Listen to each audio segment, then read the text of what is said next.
Hoy vamos a comenzar uno de los 4 temas que hemos considerado necesario hablar. Detrás de estos títulos, pues decimos otra vez, nosotros hemos visto ciertos peligros en el judaísmo mesiánico para la fe cristiana. Como ven aquí, el primero de los temas es la crítica al Nuevo Testamento griego, la clase número 1. O sea, la crítica que hacen los judíos mesiánicos, hablando siempre en sentido general, al Nuevo Testamento griego. Comenzamos con la introducción.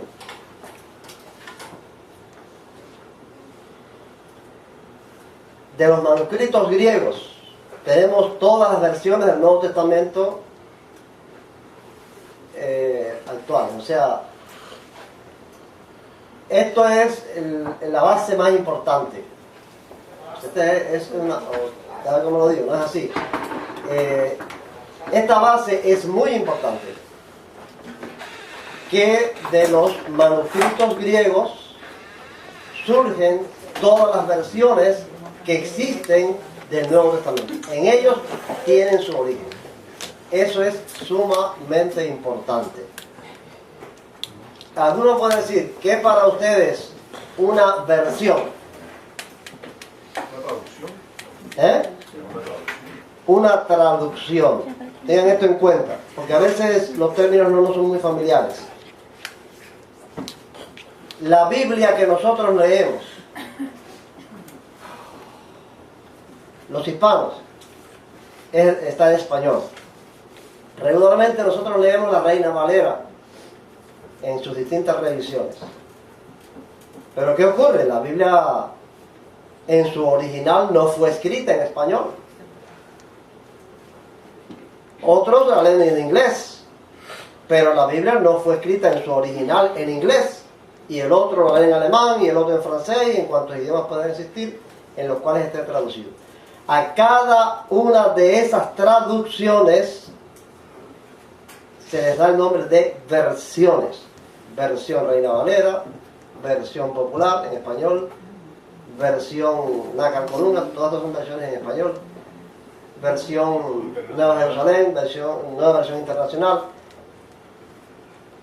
Porque los manuscritos originales fueron del Antiguo Testamento en hebreo y del Nuevo Testamento en griego. Los manuscritos que existen. Y a esto es a que nos vamos a referir particularmente. O sea, cuando usted lee su Nuevo Testamento en español, en inglés o en cualquier idioma, está leyendo una versión, una traducción de los manuscritos griegos. Ahora, no existe ninguna versión en el mundo del Nuevo Testamento que no esté traducida a los manuscritos griegos, porque son los únicos que hay. Por eso es tan importante esto. Por eso nosotros vemos que cuando ciertos judíos mesiánicos atacan, critican al manuscrito griego, están atacando la base. Porque yo he oído críticas a la Reina Valera, he oído críticas a la versión Nuevo Mundo, que es la versión de los Testigos de Jehová. Se le hacen críticas a una determinada versión. Bueno, eso, todas las versiones pueden tener sus problemas. Pero cuando se ataca al manuscrito griego, se está atacando la base de cualquier versión que haya del Nuevo Testamento. Y por eso decía que esto es sumamente importante.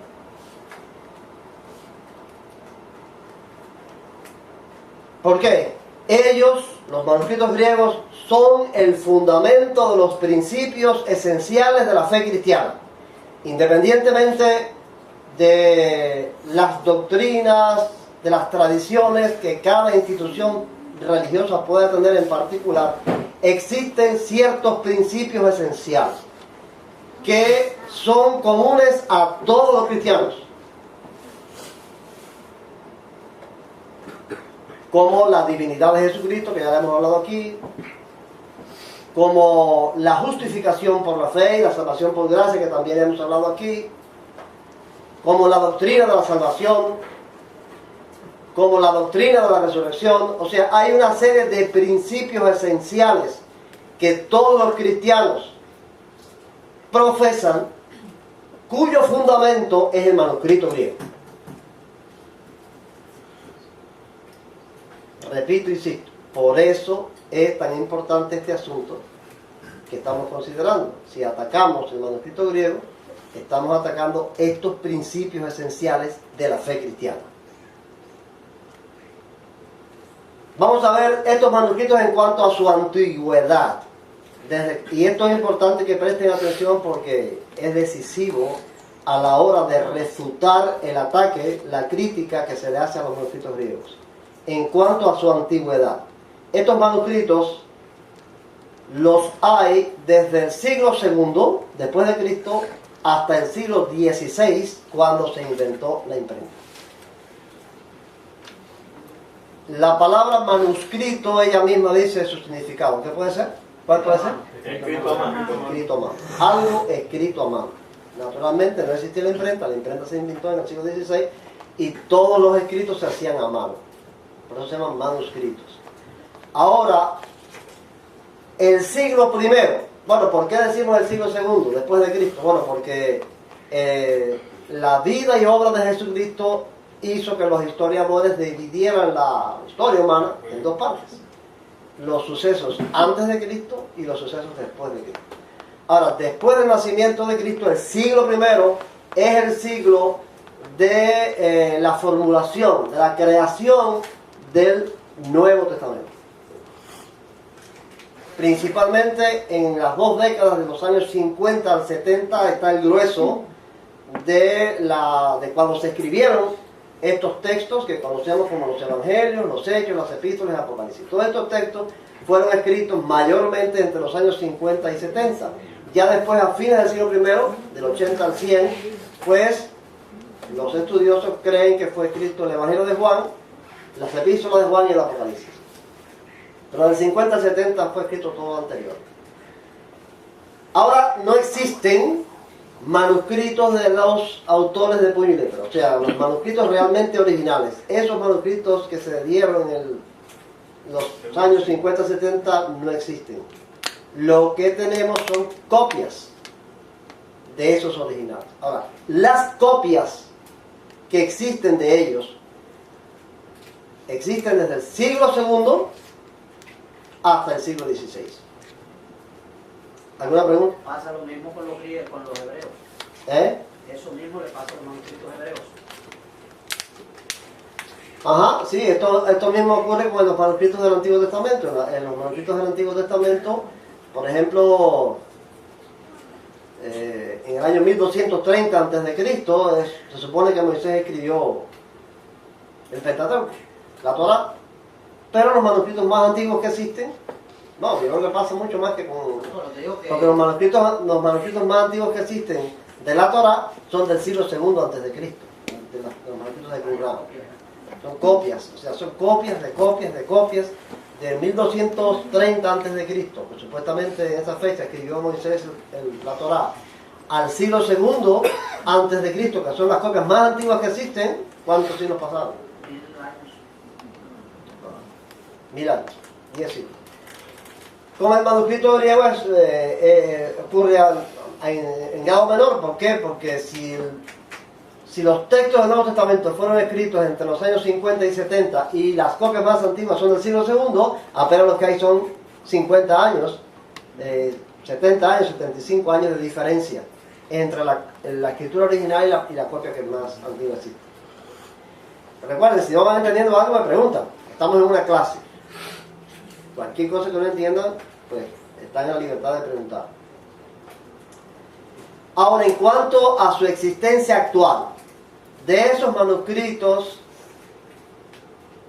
¿dónde existen? ¿Cómo existen actualmente? Existen físicamente, y esto es otro punto importante a la hora de ver el ataque. Existen físicamente ahí, que se pueden ver, que se pueden estudiar, que se pueden tocar, si lo pudieran tocar, en templos, museos, bibliotecas, etc. Actualmente estos manuscritos existen en muchos lugares del mundo, pero ahí están. hay acceso de esos manuscritos y al sistema, o sea, a internet. Por internet hay acceso, hay algunos accesos. A muchos de esos escritos. Ya, por internet hay acceso y están haciendo los especialistas en esto están haciendo un trabajo grande poniendo al acceso de las personas muchos de estos manuscritos a través de internet. Pero los estudiosos, los especialistas que conocen el idioma original, pues pueden ir a estudiarlo ahí. Ellos pueden, y lo han hecho, ir a hacer sus estudios con estos manuscritos. Vamos a ver dos ejemplos. Esto que ven aquí, estas dos figuras son dos papiros. El papiro P52. Los papiros son los manuscritos más antiguos que existen del Nuevo Testamento, también los más deteriorados. Todos los papiros existen en fragmentos, son fragmentos. Hay alrededor de 128 papiros. Según los eruditos, con esos 128 papiros se puede reconstruir el 67% de todo el Nuevo Testamento. Estos dos que ven ahí, que se llaman papiros P52, son los más antiguos que existen. Este es un pequeño fragmento del papiro Ryland B52, corresponde a Juan 18, 31 al 33 y Juan 18, 37, 38. Es el fragmento de manuscrito del Nuevo Testamento más antiguo que existe. Esto no se queda en una página de internet. Se encontró en Egipto y data de alrededor del 125 después de Cristo. Siglo II, o sea, el primer cuarto del siglo II después de Cristo. Y por lo tanto, escrito aproximadamente solo un cuarto de siglo después de la muerte del apóstol Juan. Actualmente se encuentra en la biblioteca de John Rylands en Manchester, Gran Bretaña. Quiero leer aquí, si el internet me lo permite. Si la conexión a internet me lo permite, si no, vamos a buscarlo.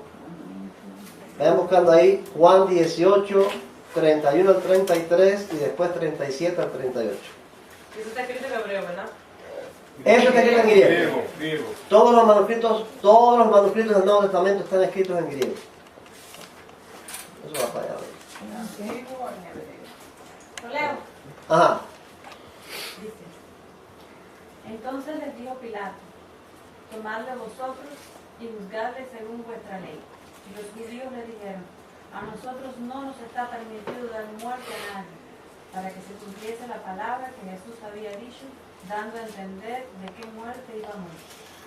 Entonces Pilato volvió a entrar en el pretorio y llamó a Jesús y le dijo: ¿eres tú el rey de los judíos? En 37 y 38. Le dijo entonces Pilato: ¿luego eres tú rey? Respondió Jesús: tú dices que yo soy rey.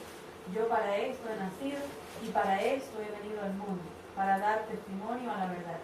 Todo aquel que es de la verdad oye mi voz. Le dijo Pilato: ¿qué es la verdad? Y cuando hubo dicho esto, salió otra vez a los judíos y les dijo: yo no hallo en él ningún delito. Bueno, hay un testigo del año 125 después de Cristo que nos dice que este texto de Juan existía, que los cristianos del año 125 lo tenían en sus manos. O sea, hay un manuscrito tan antiguo como un cuarto de siglo después de la muerte de Juan, y esto es muy importante. Su antigüedad y su existencia actual, ese manuscrito está allí en Inglaterra. Pero es un fragmento. Este otro manuscrito que data, aquí lo ven, ¿de qué año? 340 después de Cristo, es un códice, se llama el Códice Sinaítico. ¿Por qué se le llama códice? Bueno, aquí tenemos al profesor de Introducción Bíblica del Seminario.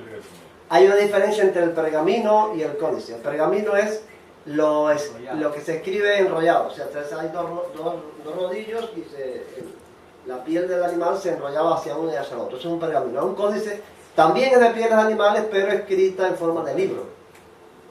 Existían en esos tiempos. Este códice se llama Códice Sinaítico y corresponde al año 340 después de Cristo. ¿Y eso qué es de animal? Eso es piel de animal. Eso es una piel de animal hecho, preparado en forma de libro.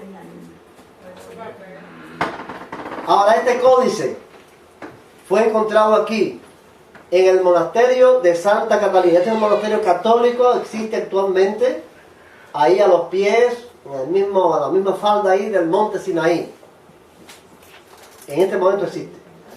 En ese monasterio se encontró, en el año 1844, me encontró este señor, que se llama Konstantin von Tischendorf, fue teólogo, filósofo y lingüista alemán, en el año, repito, 1844. Visitó el convento y encontró, fíjense esto, encontró que los monjes estaban usando las hojas de este manuscrito para calentarse en el invierno. Tan ignorantes estaban del valor de eso. Cuando él era un lingüista, era un especialista en esto, y él comenzó a leer aquello. Esto no lo pueden quemar. Porque Entonces, ellos no sabían el... sí lo sabían, pero que él no tenía... No, sabían griego, pero la antigüedad del texto no estaba en la capacidad de conocer eso. Ya esto era un especialista que iba a ver esto. Entonces, él por la escritura, por ciertas evidencias que nosotros no podemos mencionar, lo que llaman la evidencia interna del texto, él entendió que aquello era un manuscrito muy antiguo y trató de rescatarlo. Bueno, pasó mucho trabajo, no se lo quisieron dar, y bueno, al fin le entregaron unas copias, y eso tuvo un larguísimo proceso, tan largo, tan difícil. Este manuscrito tuvo el proceso que miren cómo está dividido actualmente. ¿Dónde existe actualmente? Se encuentra dividido en 4 trozos desiguales. 347 hojas están en la Biblioteca Británica de Londres. 12 hojas y 14 fragmentos en el monasterio mismo de Santa Catalina en el Sinaí. 43 hojas en la biblioteca de la Universidad de Leipzig en Alemania. Y fragmentos de 3 hojas en la Biblioteca Nacional Rusa de San Petersburgo. Así está disgregado, desmembrado este manuscrito. Pero tiene una grandísima importancia porque, repito, es de comienzos del siglo IV, en el año 340 después de Cristo. ¿Eso es Juan también? ¿Eh? Le faltan partes, pero es el manuscrito más completo que existe de los manuscritos. Todo el Nuevo Testamento. Es el manuscrito más completo que existe en griego. Repito, yo quiero que se fijen bien en las fechas. El de Juan. No, eso es todo el Nuevo Testamento. Todo el Nuevo Sí, es el manuscrito más completo. Le faltan ciertas partes porque, bueno, fue muy destrozado, sí, pero es el manuscrito más completo. Repito, insisto en la fecha, 340 después de Cristo. El anterior, que es un papiro, con esas pequeñas fracciones, es del año 125 después de Cristo. Nada más que 2 ejemplos. Hay 128 papiros. Ahí puede ser que ahora se me ocurre pensar que hay una carta que hace mención Pablo a una de las iglesias, me parece que la de Tesalónica, que se perdió. O sea, es una carta, la carta de la Odisea. Esa carta que no aparece, no aparece en ningún lugar. Le he puesto estos 2 ejemplos de un fragmento antiguo y de este que es más completo, casi completo, bien antiguo, para que ustedes puedan darse cuenta de la importancia que tiene la antigüedad de estos manuscritos y su existencia física actual. ¿Por qué digo esto? Porque después vamos a ver cuáles son las 2 críticas que hace el judaísmo mesiánico a estos manuscritos griegos antiguos. Ahora, en cuanto a la cantidad de manuscritos griegos que existen, más de 5.800 manuscritos completos o fragmentados. O sea, el Nuevo Testamento es el documento antiguo que más manuscritos tiene. Ni la Ilíada, ni la Odisea, ni las obras de Cicerón, ni las obras de Séneca, ni ningún otro autor antiguo en griego tiene una documentación tan grande como el Nuevo Testamento. Alrededor de 5.800 manuscritos hay. Ahora bien, vamos a al segundo asunto de esta introducción. La teoría de algunos judíos mesiánicos sobre estos manuscritos griegos. La primera teoría es que los textos verdaderamente originales fueron escritos en hebreo y arameo. Por lo tanto, tenemos que buscar las raíces hebreas del Nuevo Testamento. O sea, decíamos al principio que estos manuscritos griegos son el origen, son la base de todos los nuevos testamentos que hay en el mundo, de todas las versiones. Ahora los judíos mesiánicos nos dicen que estos no son los verdaderamente originales, que los manuscritos originales fueron en hebreo y arameo y que estos griegos vinieron después. Y por eso tenemos necesidad, según ellos, la teoría esta de que al Nuevo Testamento hay que buscarle sus raíces hebreas. ¿De dónde sale esa teoría? De los judíos mesiánicos. ¿Pero de qué? ¿Qué se basa en ello? ¿Qué se basa? Para decir eso. Bueno, no se basan en algo. Vamos a ver, vamos a seguir para ver si podemos responder esa pregunta. Ahora, esta es otra teoría con relación a esos manuscritos griegos. Los textos griegos son textos corruptos, porque la Iglesia Católica introdujo en ellos mentiras y falsedades. Estas dos teorías son las teorías básicas del mesianismo. Los textos griegos no son los originales, son unos supuestos textos hebreos y arameos del Nuevo Testamento. Y estos griegos que tenemos son textos corruptos o corrompidos por la Iglesia Católica que introdujo en ellos mentiras y falsedades. Yo digo esto, pero quiero demostrárselo leyendo algunas partes aquí de un libro que se llama El Código Real. Es ese que tienen ahí, pero también lo puedo mostrar aquí en vivo. El Código Real es un Nuevo Testamento, según dice aquí la carátula. Bueno, no veo esta letra. Versión textual hebraica. Ajá, lee ahí. No, lo que dice abajo, Sí, esa. traducción realizada de los manuscritos hebreos y arameos más antiguos a la luz del pensamiento hebraico del primer siglo. Traducción realizada de los manuscritos hebreos y arameos. Y hebraico. Ajá. No, a la luz del pensamiento hebraico. A la luz del Más antiguos. Fíjense ustedes, a esto es referente. Del siglo ¿Leerlo primero. otra vez? Traducción realizada de los manuscritos hebreos y arameos más antiguos. ¿Y Es- dónde La luz del están pensamiento esos? hebraico.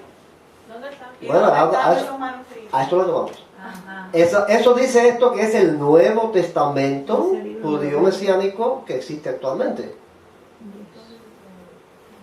Esta traducción, Aquí una pregunta, esa idea es del que escribe el Nuevo Testamento, o sea, el Código Real,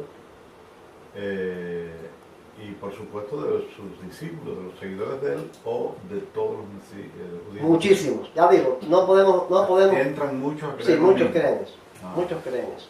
Pero Pero no todos. No creo que todos lo crean. Mm. No creo que todos lo crean, porque hay mucha diversidad. Desde el principio, en la introducción lo dijimos, hay mucha diversidad, pero nosotros no estamos atendiendo a quienes creen o no, que este grupo o que el otro, sino a los peligros que hay detrás de esto. Al que crea esto, Ujú. está en un peligro. Exacto. Sea de un grupo, sea del otro.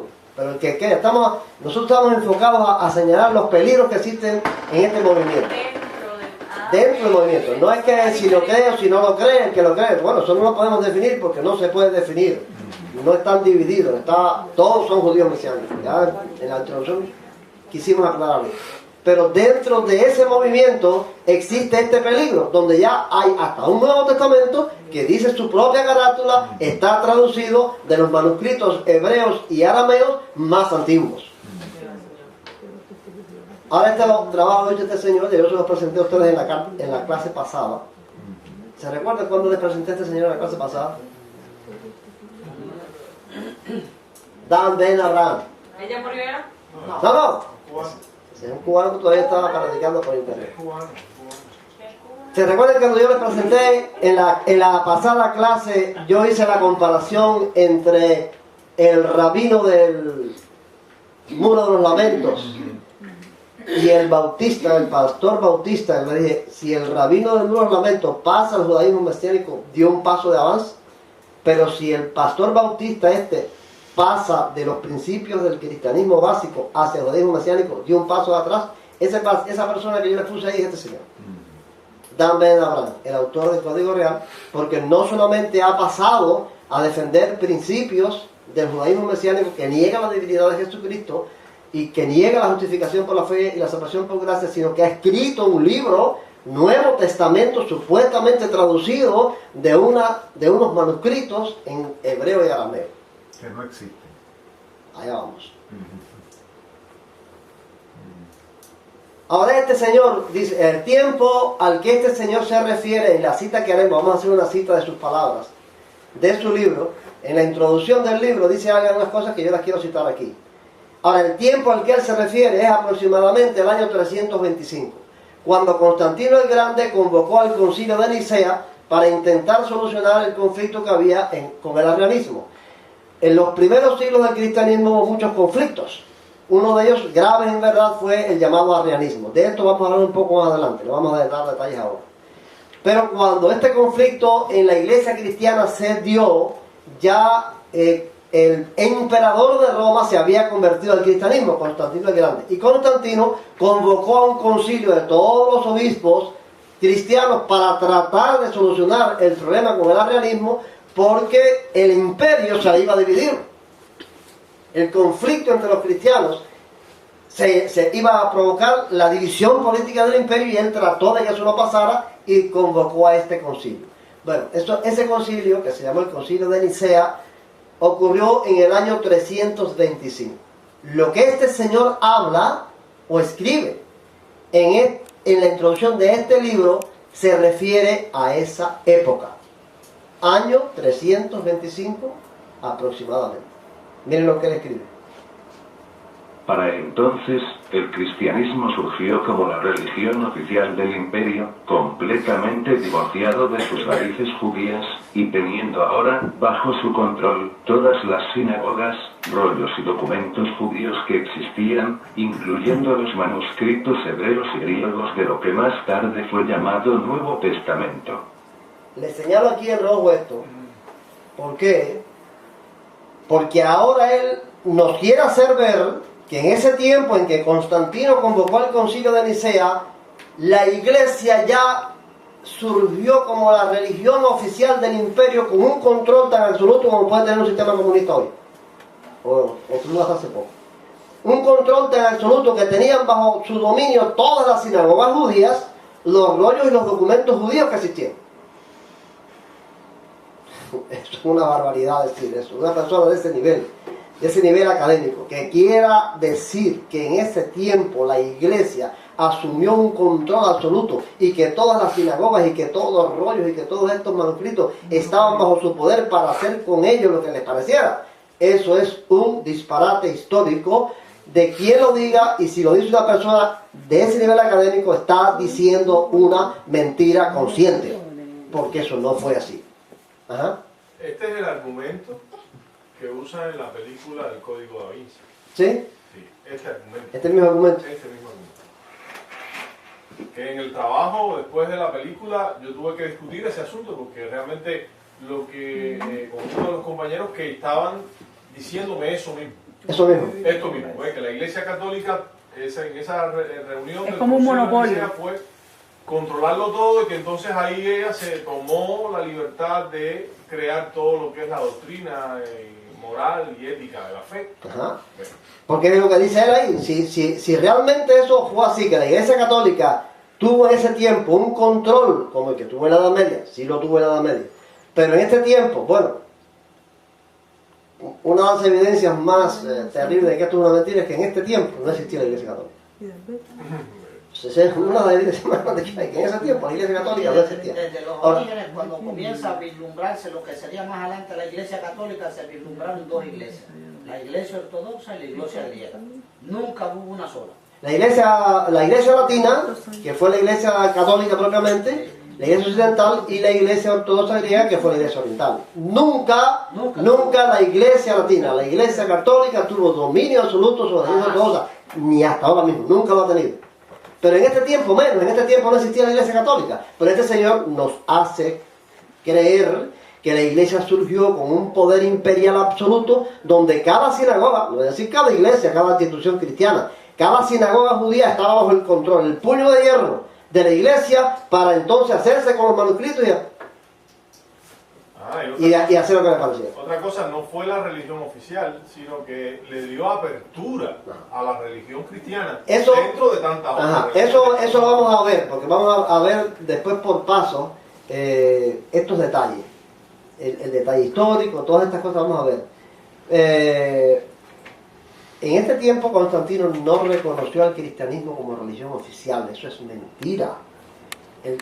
Constantino lo que hizo fue suspender las persecuciones y reconocer al cristianismo como religión dentro de las demás religiones paganas y el judaísmo que existían. El reconocimiento por parte del Imperio Romano a la religión cristiana como religión oficial del imperio ocurrió en el año 381 con Teodosio el Grande, no con Constantino. Pero te tuercen esto, cuando tú no conoces estas cosas, te tuercen estas ideas y te hacen creer cosas que no son. Realmente eso no fue así. Vamos a seguir mirando lo que dice en este... Con tanto poder disponible, los líderes cristianos del Santo Imperio se aseguraron que los escritos apostólicos que tenían en sus manos respondieran a sus intereses doctrinales más que a la realidad textual de donde provenían. ¿Tú ibas a hacer la pregunta? No, que los libros de historia que me enseñaron a mí, las clases de historia en la universidad, decían eso mismo. ¿De qué? De Constantino, que fue en el tiempo de él. Pero eso es falso. Eso realmente no es así.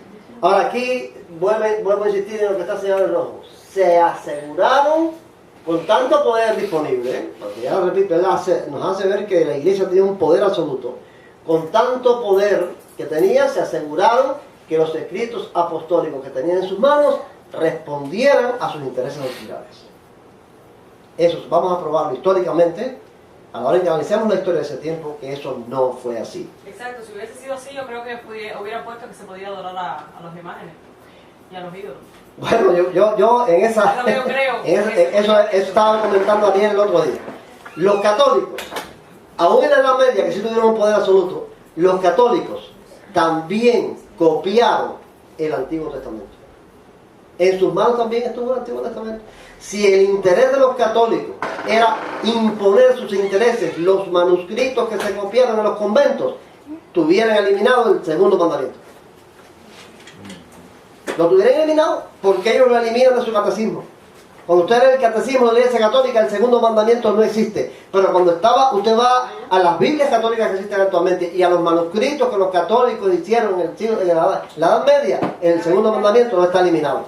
O sea que si ellos hubieran tenido interés en esto, pues también hubieran eliminado del Antiguo Testamento estos textos y no lo hicieron. Puede ser una evidencia, ¿eh? Como decía Arlene. Estoy comentando lo que Arlene dijo. Pero la idea que quiero presentar aquí es que este señor en esta introducción quiere hacernos creer que la iglesia en la época de Constantino tuvo un poder absoluto sobre los manuscritos para transformarlos y hacer con ellos lo que le pareciera. Y en vez de preguntarse qué dice realmente el texto original, se preguntaban cómo podemos hacer que esto afirme nuestra posición. El resultado fue la corrupción textual del Nuevo Testamento. Ahí está. El resultado de ese poder y de esos intereses fue la corrupción textual del Nuevo Testamento. Y esto es importante porque muchísima gente está creyendo eso. Están creyendo eso. Que el Nuevo Testamento está corrupto, que el Nuevo Testamento no está diciendo la verdad. Y ya digo, no se están refiriendo a una determinada versión. Están atacando a la base.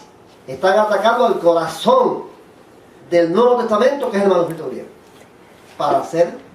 ¿Y de dónde sacó los manuscritos hebreos? Bueno, ya vamos. Muestra los que tiene para nosotros creer. Esto es lo que explica en parte las más de 200.000 variantes textuales que han sido encontradas en una lista de alrededor de 5.000 manuscritos griegos del Nuevo Testamento, la mayoría de los cuales fueron alterados y corrompidos tendenciosamente.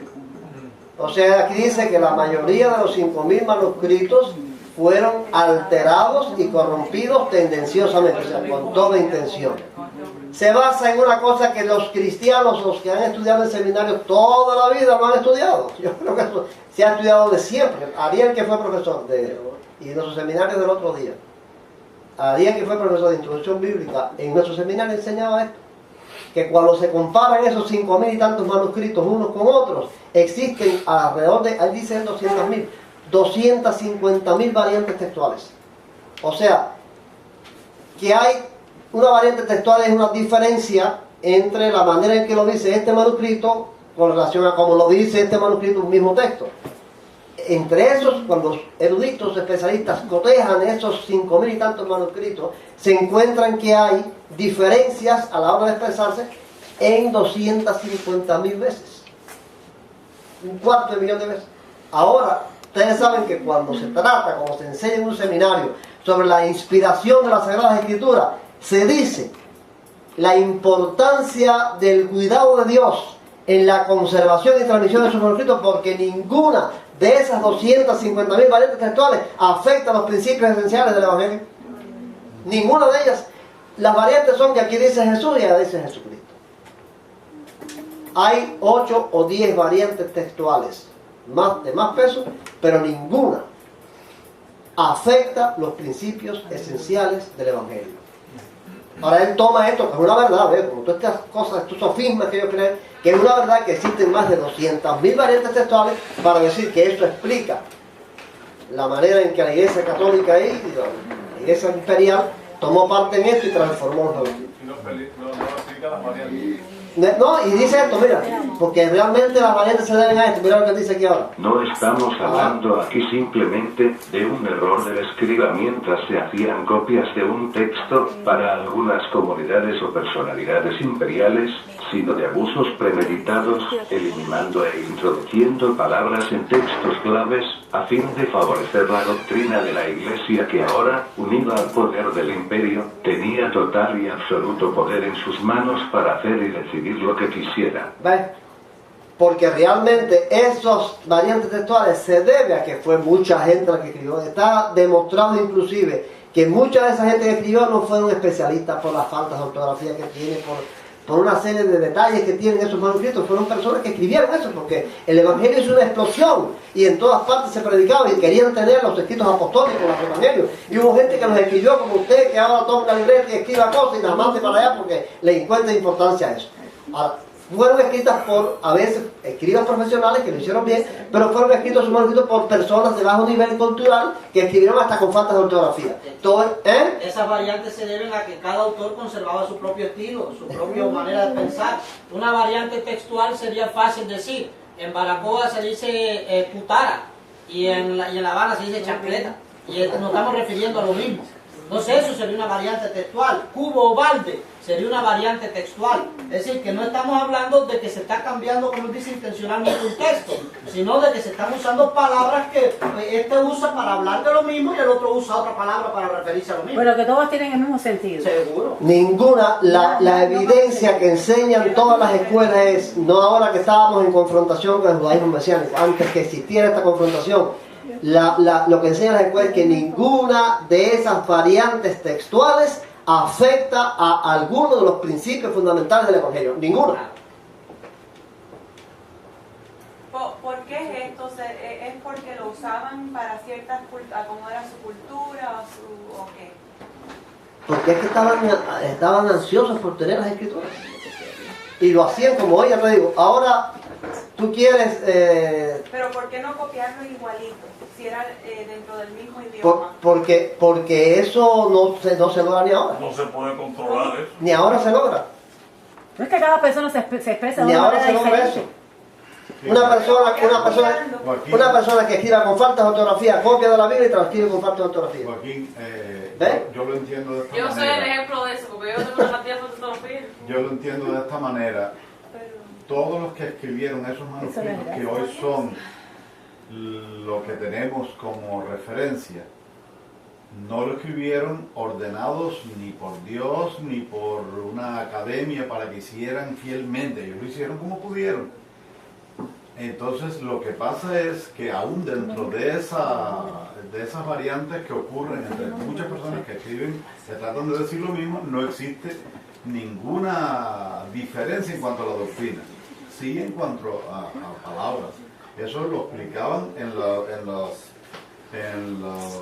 todos los años la iglesia en Cuba explicaba eso en los días de la campaña bíblica. ¿Quién recuerda eso en Cuba? Que se le daba a Dios la gloria de que a pesar de todas esas traducciones, esas cosas, Dios había preservado su palabra siempre. Eso lo escuchábamos. Porque eso es que enseñan, eso lo enseñan todas las escuelas.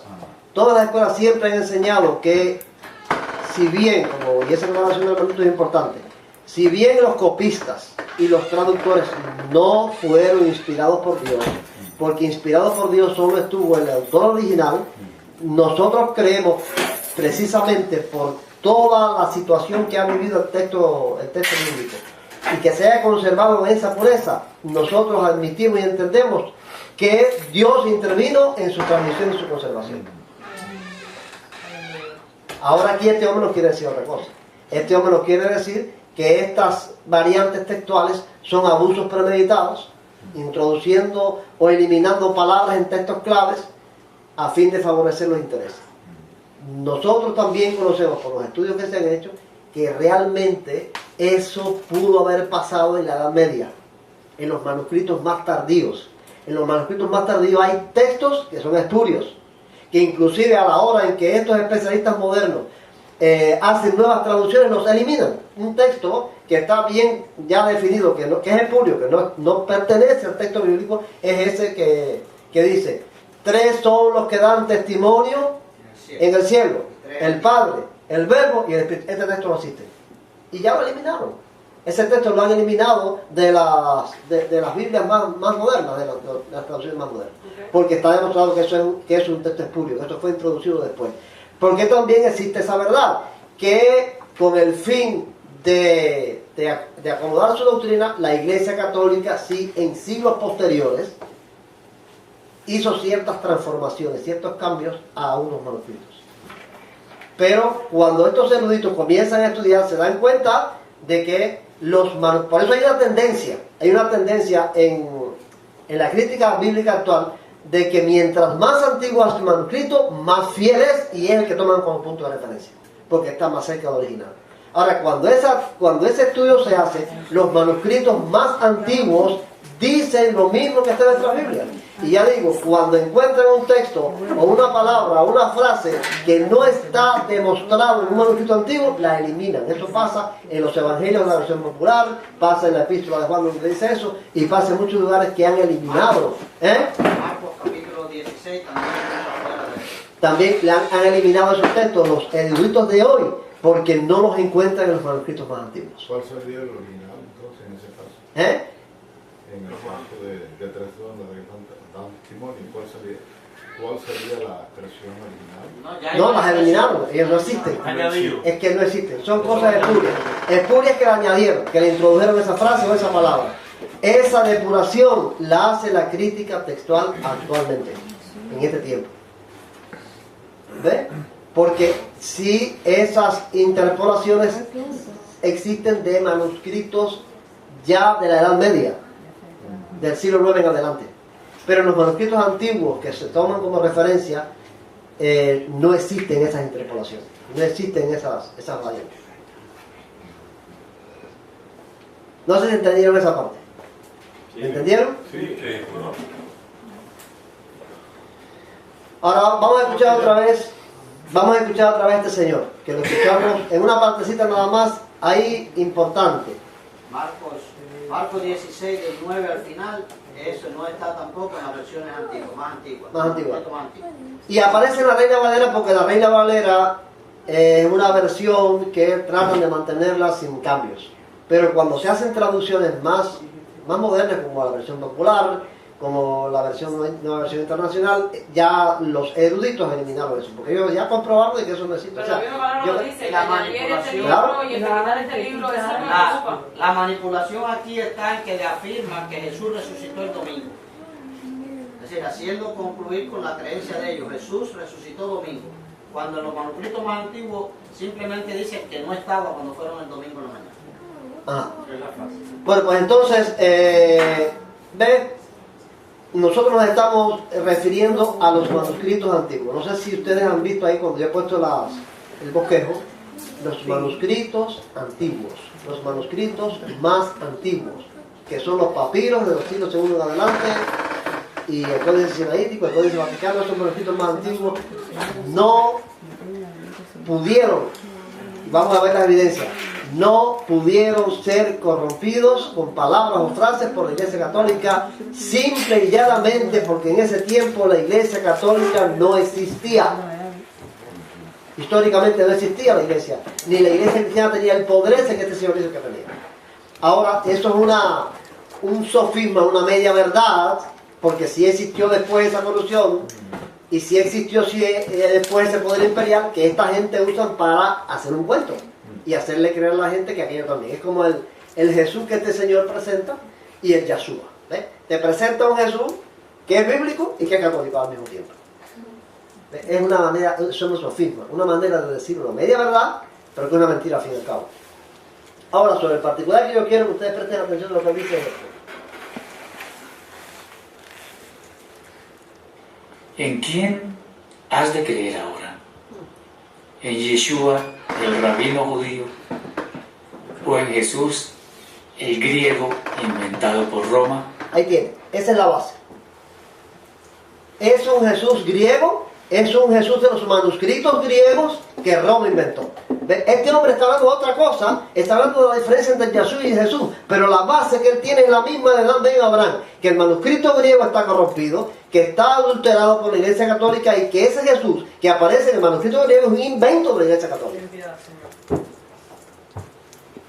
Por eso es tan peligrosa esta artimaña del ataque al manuscrito griego, porque no es así. Yo no quiero que se me queden con dudas sobre las cosas que explicamos.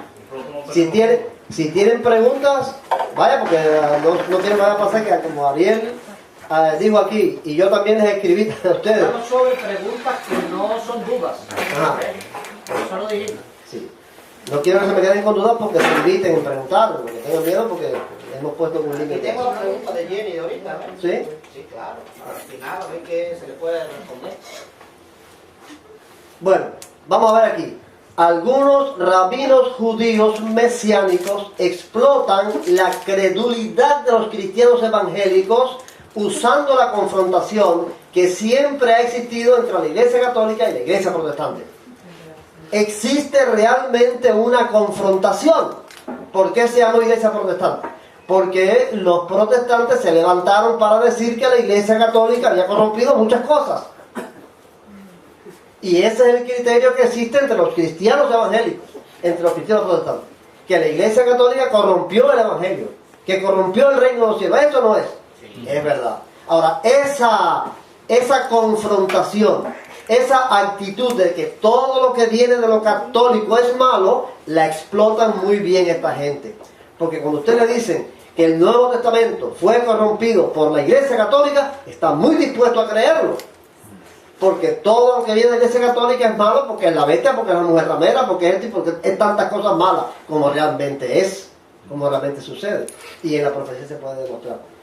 Pero explotan eso, porque realmente no son todas las cosas que ellos dicen verdades.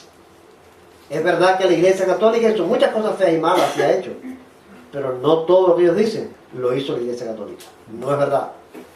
Y lo que están es explotando esa confrontación. No sé si entienden esa idea.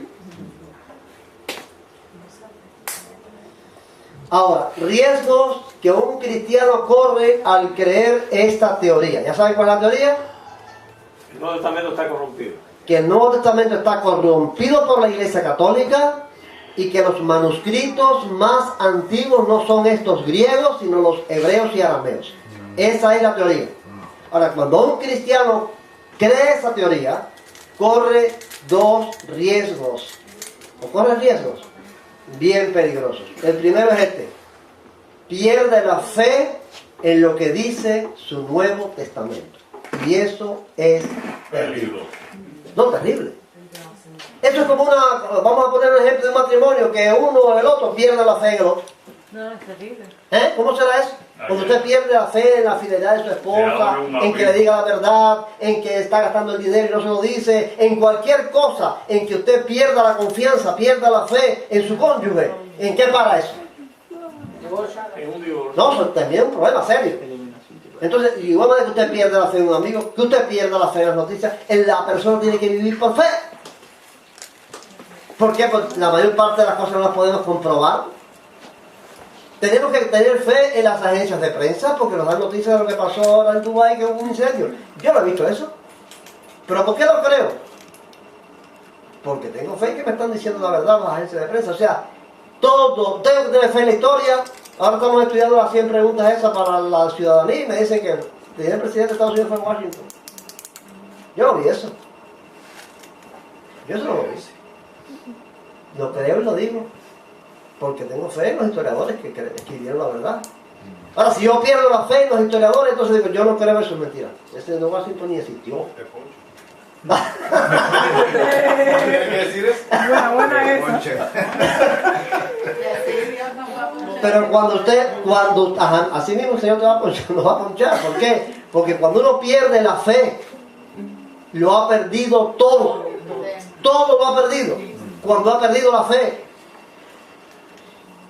nosotros creemos así y lo decimos llorando detrás de un púlpito, de los milagros de Jesús, del nacimiento de Jesús, de los magos. Lo hemos visto. Lo hemos visto. Eso lo hemos visto. ¿Por qué lo creemos? Porque creemos a la palabra.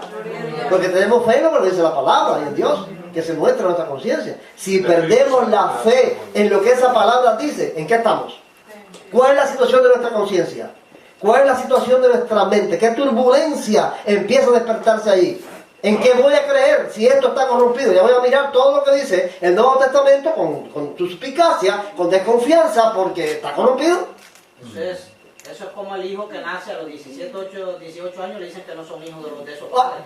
¿Qué van a creer de todo lo que ese padre le dijo? Si lo engañó durante tanto tiempo sobre eso, ¿van a creer en lo otro? No van a creer. Crea un trauma. Una cosa como esa se crea un trauma en la mente, en los sentimientos y en la conciencia. Si toda la vida hemos creído en las cosas que el Nuevo Testamento griego nos ha dicho, si esa es la base de nuestra fe, de nuestra creencia, de nuestros principios, de nuestra esperanza de salvación, y ahora no vamos a creer en eso, ahora vamos a poner en tela de juicio eso, ¿en qué vamos a creer? ¿A dónde vamos? ¿Dónde vamos a poner la fe? ¿No ven ustedes en eso un gran peligro? Eso es un terrible peligro para la fe cristiana. Y para el fin de la vida. Para todo. Porque es que ese Nuevo Testamento que tenemos nosotros ahí es la base de todos los principios esenciales del cristianismo. Creemos a los evangelios, creemos al libro de los Hechos, creemos a las epístolas de Pablo, creemos a las epístolas universales, creemos en el Apocalipsis, porque esa es la palabra revelada de Dios. Si ya no es la palabra revelada y es un texto corrompido, estamos muy mal. Cuando te logran meter en la mente esa idea, te pusieron un virus, te pusieron ahí en la mente, en la cabeza una enfermedad, un virus, una enfermedad incurable. Ese es uno de los graves peligros que vemos en estas teorías del judaísmo mesiánico. La otra es que cree y pone su fe en una teoría falsa y hasta una mentira.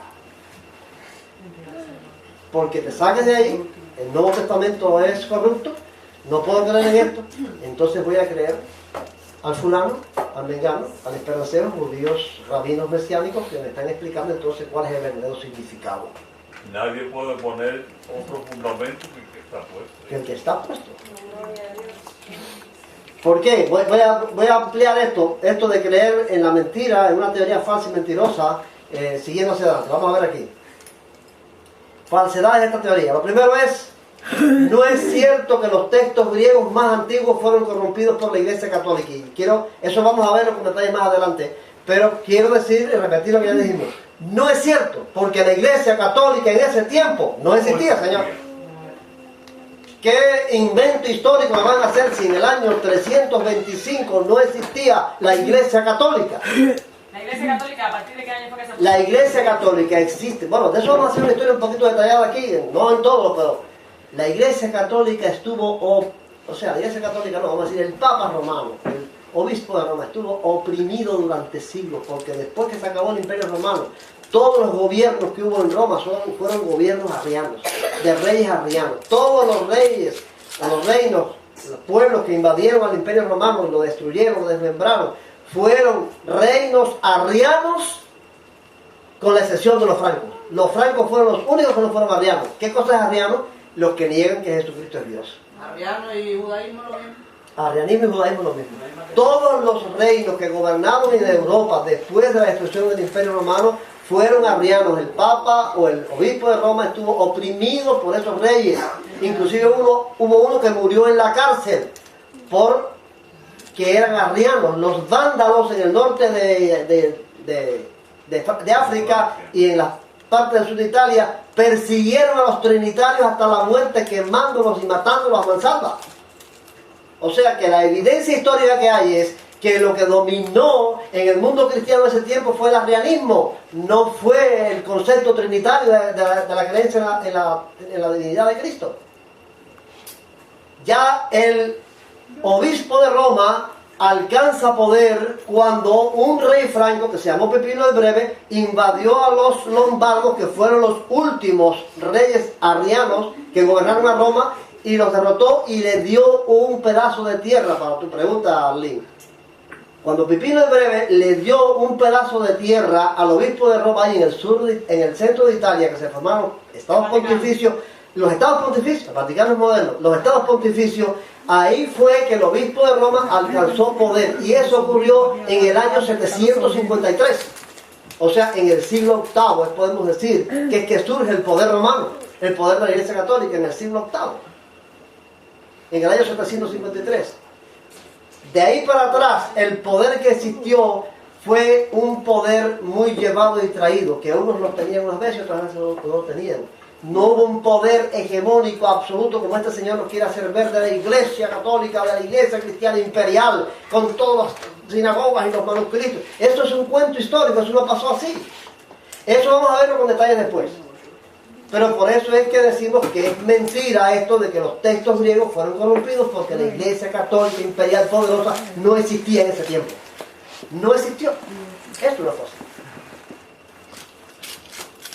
La otra falsedad,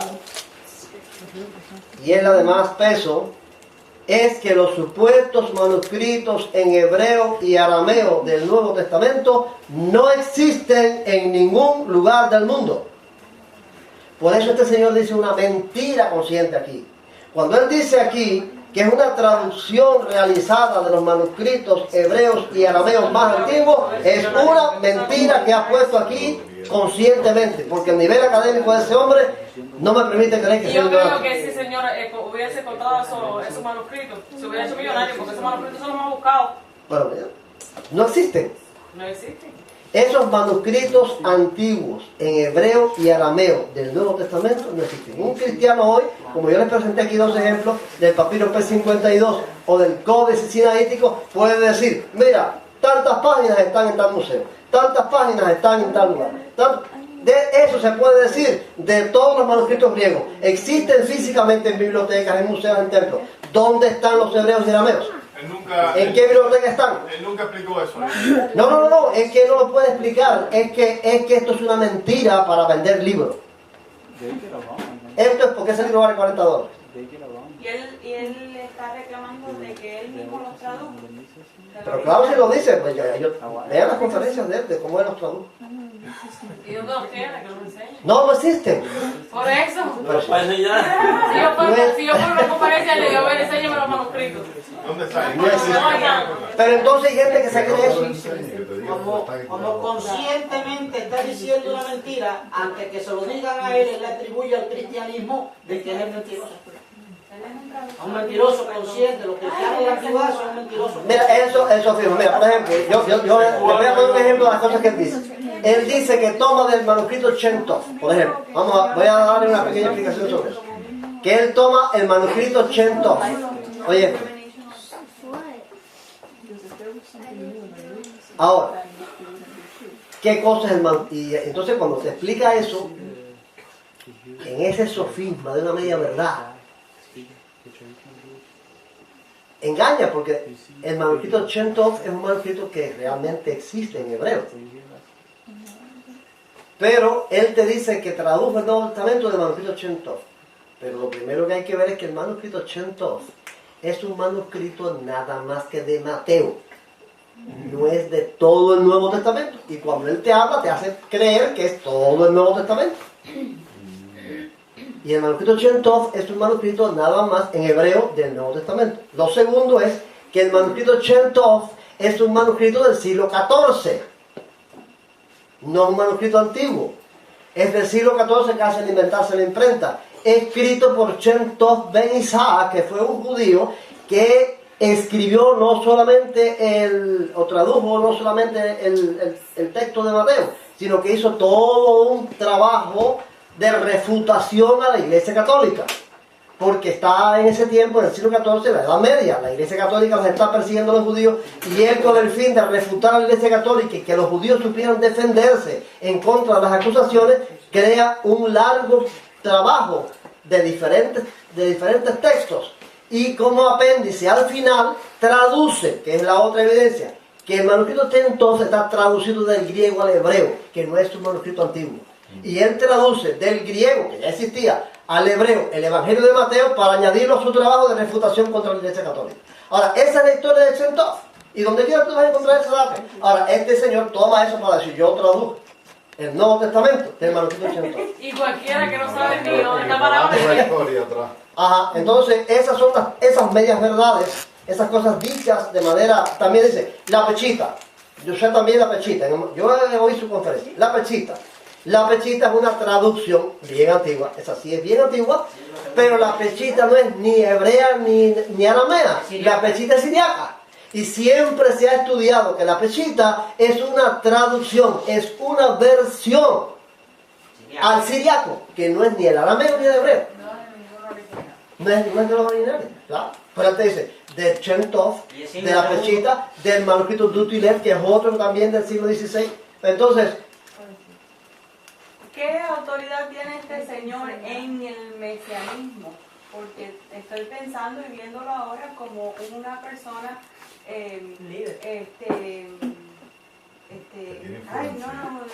personas que se aprovechan, ¿cómo es? Oportunista, que está engañando a los mesiánicos. No, él es mesiánico. Bueno, él se está separando. En la última conferencia que yo oí de él, o engañando a los cristianos más bien, ¿no? Él un poco se está separando del judaísmo mesiánico, porque le pasa lo que le ha pasado a otros, que empiezan a negar cosas, y cuando viene a ver, negó hasta Cristo mismo. Ajá, no creen nada. Entonces ya yo lo veo a él tendiente a eso, tendiente a negar hasta los principios básicos del Evangelio. Pero en un principio, cuando él tradujo este Nuevo Testamento, las conferencias que hay cuando él es judío mesiánico nazario, del grupo de los nazarenos. Entonces, yo digo esto porque no lo conozco, pero por lo que oigo y por lo que otros dicen, él es eso que tú dices, un oportunista que se ha hecho de dinero vendiendo su vida. Con mentiras, porque es una persona que tiene nivel académico, que sabe muchas cosas de la historia, pero las transforma, las hace sofismas mentirosos, y entonces vende con eso. Pero y ha muchísimo. recibido un ataque fuerte contra eso y ahora está cambiando. Sí. Un ataque fuerte. Ahora bien, lo que yo me estoy refiriendo principalmente es que cuando nosotros creemos esto que dice este señor, o lo que dice Heriberto García, o lo que dice Jimmy Stanley, o lo que dice Marcos Ruff, o lo que dice este y el otro y el otro y el otro rabino mesiánico que predican por internet, nos ponen en la mente un virus, una enfermedad, nos quitan la fe en lo que hemos creído siempre, en el Nuevo Testamento griego, para ponernos entonces la fe en una mentira, en una falsedad, en algo que no existe. ¿Y de quién dependemos entonces? ¿En quién creemos? En ellos. Tenemos que creerles a ellos. Porque si realmente existiera el manuscrito hebreo y el arameo, pues correcto. Yo creo que los primeros que estarían dispuestos en empezar a hacer un análisis de comparativo serían los especialistas de las sociedades bíblicas. Yo creo que ellos estarían, porque esa gente están abiertos, ya digo, hasta quitar de las nuevas versiones las cosas que no están seguras. Yo creo que los eruditos de las ciencias bíblicas, de las sociedades bíblicas, estarían dispuestos a decir, vamos, vengan esos documentos, vamos a ver y analizar y vamos a quitar de aquí todo lo que no sea verdad. Pero como esos manuscritos no existen en ningún lugar, ¿a quién se puede creer? A ellos, a lo que digan ellos, a lo que ellos inventan, a lo que diga este señor. Yo les quise mostrar esto porque a la hora en que podamos considerar, ya me termina la idea, a la hora en que podamos considerar el ataque a la divinidad de Cristo, quiero hacer comparaciones entre lo que este señor dice y lo que dice la Reina Valera, para que ustedes vean las diferencias. Tomamos un texto, por ejemplo, en el principio era el verbo era con Dios y el verbo era Dios, de la Reina Valera, y vamos a ver cómo lo dice aquí, el código de Real. Y así tantos textos que hay sobre la divinidad de Cristo, vamos a comparar algunos de cómo lo dice el texto griego y cómo lo dice el código real, para que ustedes vean la intención marcada de destruir la divinidad de Jesús. ¿Los judíos mesiánicos usan el código real? Sí lo usan bastante. Sí lo usan bastante.